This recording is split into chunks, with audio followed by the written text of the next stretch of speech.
उत्तर प्रदेश की LT grade शिक्षक भर्ती में विवाद ही विवाद है। जैसा कि आपको ज्ञात होगा, एलटी ग्रेड शिक्षक भर्ती जो कि ट्रेंड ग्रेजुएट टीचर के लिए है, उसमें टेट लागू करने से संबंधित याचिका को माननीय हाईकोर्ट ने अपने जजमेंट के अधीन रख लिया है। मतलब कि उस प्रक्रिया पर कोई भी रोक नहीं है, भर्ती प्रक्रिया आगे चल सकती है, लेकिन टेट वाले मामले में अगर कोई फैसला आता है तो पूरी भर्ती प्रक्रिया उससे प्रभावित हो जाएगी।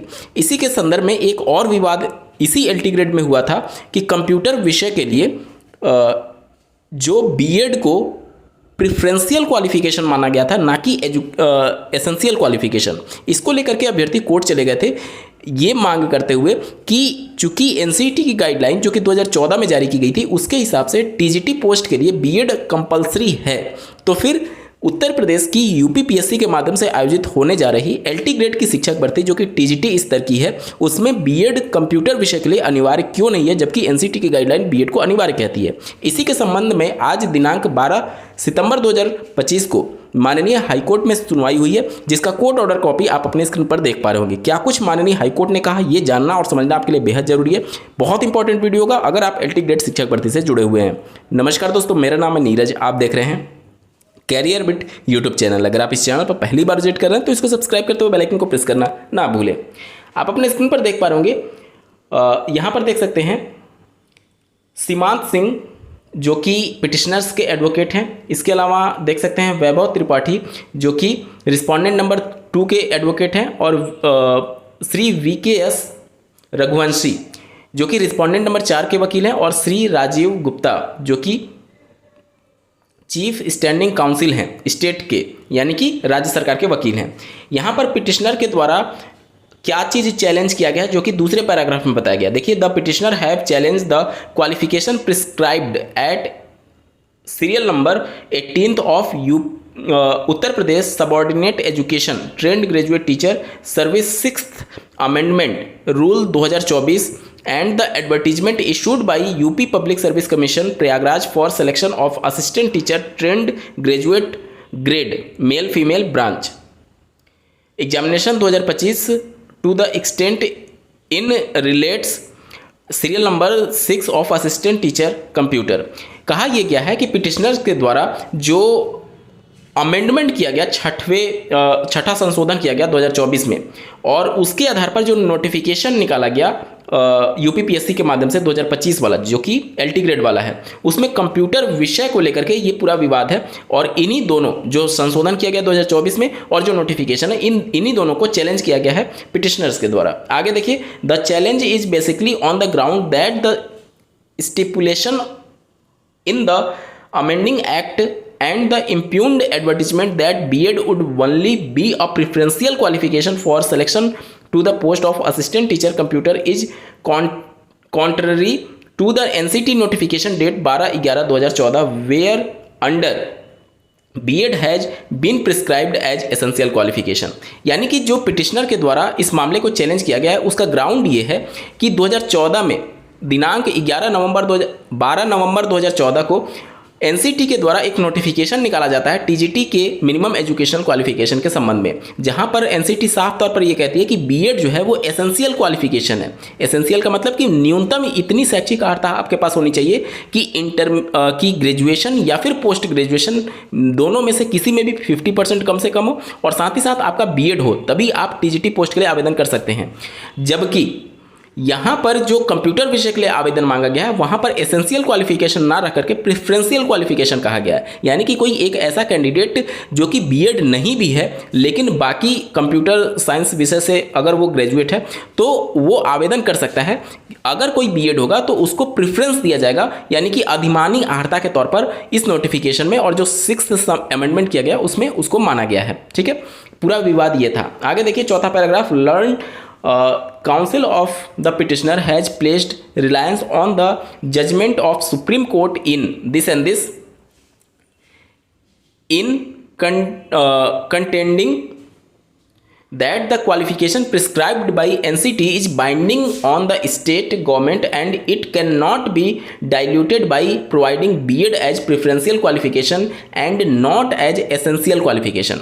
यानी कि माननीय सुप्रीम कोर्ट के द्वारा एक जजमेंट दिया गया, उसके आधार पर हाई कोर्ट ये कह रही है कि सुप्रीम कोर्ट ने ये पहले ही क्लियर कर दिया है कि एनसीटी का जो गजट नोटिफिकेशन है मिनिमम एलिजिबिलिटी से संबंधित, तो वो बाइंडिंग नेचर का है स्टेट के लिए। यानी कि स्टेट गवर्नमेंट उसके बियॉन्ड नहीं जा सकती और उसको डाइल्यूट नहीं कर सकती कि एसेंशियल क्वालिफिकेशन की जगह पर बीएड को प्रेफरेंशियल क्वालिफिकेशन कर दे। ये सुप्रीम कोर्ट ने ऑलरेडी जजमेंट दिया हुआ है। आगे देखिए, he also place reliance on the division bench judgment of this court dated 10/5/2018 in this and this. यानी कि एक और मामला जिसमें हाई कोर्ट की डबल बेंच ने 10 मई 2018 को इसके संबंध में जजमेंट दिया था, जिसके बारे में यहां पर जिक्र किया गया है। आगे देखिए, 5वां पैराग्राफ कहता है, it is not disputed before us that the NCT notification dated 12 November 2014 has been issued in exercise of power conferred under clause DD of subsection 2 of section 32 read with section 12A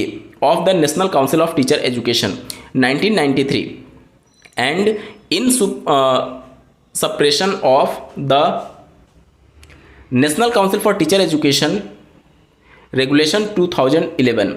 It specifically provide at serial number 4 of the first schedule that minimum academic qualification of for selection of teacher of secondary high school that is 9th and 10th would be graduate/postgraduate from recognized university with at least 50% marks either in graduation or post graduation and Bachelor of Education from National Council for Teacher Education recognized institution। यानी कि 9वीं और 10वीं के शिक्षक बनने के लिए NCT की 2014 के अधिसूचना के हिसाब से कोई एक ऐसा व्यक्ति जो कि ग्रेजुएशन या फिर पोस्ट ग्रेजुएशन किसी में भी उसका कम से कम 50% अंक होना चाहिए, साथ ही साथ बीएड होना चाहिए, तभी वो आवेदन कर सकता है। 6 नंबर पैराग्राफ में माननीय हाईकोर्ट ने कहा है, देखिए, learn standing council for the state has obtained instructions and he does not disputed that the notification issued by NCT provide B.Ed as essential qualification। यानी कि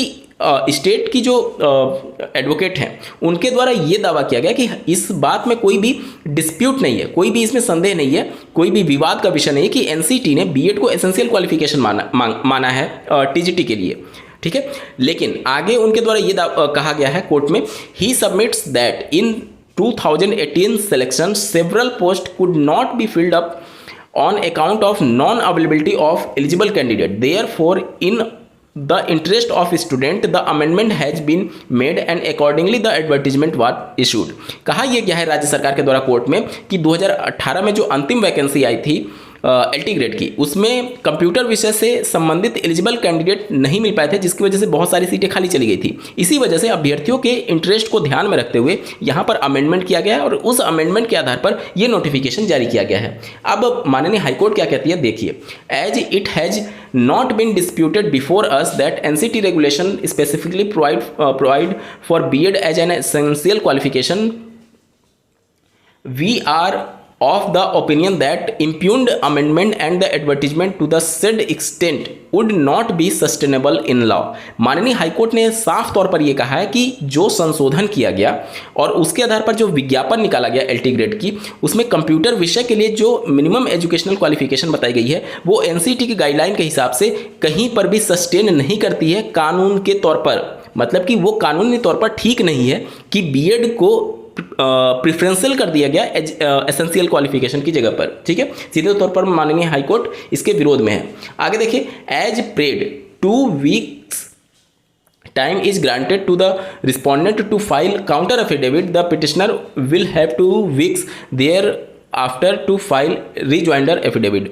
यानी कि यहाँ पर राज्य सरकार ने समय मांगा था कि हमें समय दे दीजिए आंसर काउंटर फाइल करने के लिए, तो 2 हफ्ते का समय राज्य सरकार को दिया गया है अपना आंसर काउंटर फाइल करने के लिए, और उस आंसर काउंटर फाइल पर रिजॉइंडर काउंटर फाइल करेंगे ये जो पिटिशनर्स हैं उनके एडवोकेट के माध्यम से। तो 2 वीक राज्य सरकार को और उसके बाद 2 वीक पिटिशनर्स को दिया गया है। मतलब मोटा मोटी सीधे तौर पर आप समझ लीजिए 1 महीने का समय दे दिया गया है रिस्पॉन्डेंट और पिटिशनर को अपना आंसर काउंटर फाइल करने के लिए। अब इस मामले को 16 अक्टूबर 2025 को सुने जाने के लिए लिस्ट किया गया है।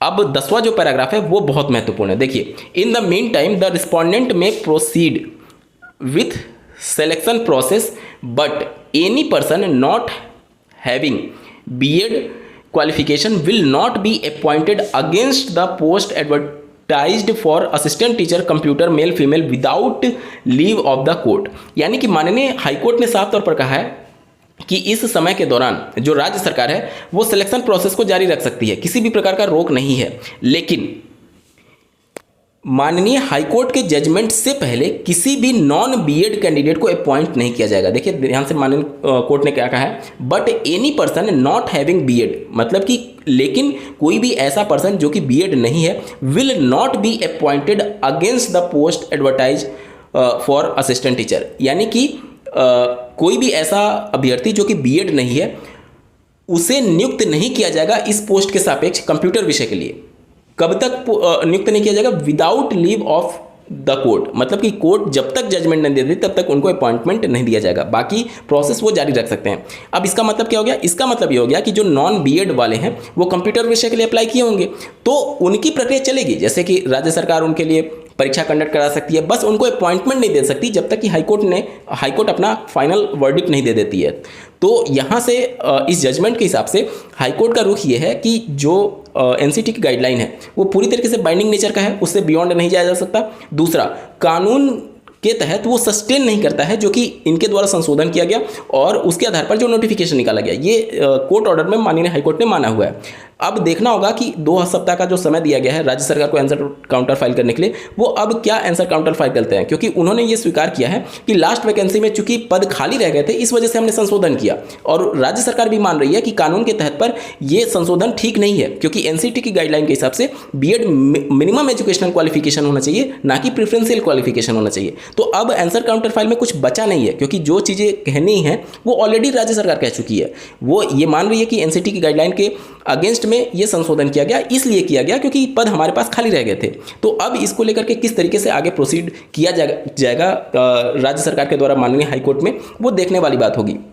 लेकिन आज के जजमेंट के हिसाब से, आज के ऑर्डर के हिसाब से काफ़ी हद तक कोर्ट भी कन्विंस हो रही है कि नॉन बीएड जो है वो ये जो संशोधन किया गया वो कहीं पर भी सस्टेनेबल नहीं है लॉ के अकॉर्डिंग। ठीक है, देखना होगा 16 अक्टूबर 2025 को इस मामले में जब अगली सुनवाई होगी तो क्या कुछ रुख निकल करके आता है। लेकिन अभी किसी भी प्रकार का भर्ती पर रोक नहीं है। जो नॉन बीएड हैं कंप्यूटर विषय के लिए जो अप्लाई कर चुके हैं उनको भी आगे प्रोसीड कराया जाएगा, लेकिन बस अपॉइंटमेंट नहीं मिलेगी जब तक माननीय हाईकोर्ट नहीं कह देती है। उम्मीद करता हूँ आपके सभी डाउट्स क्लियर हो गए होंगे। इस वीडियो को देखने के लिए आपका बहुत बहुत धन्यवाद। भगवान करे आपका दिन शुभ हो।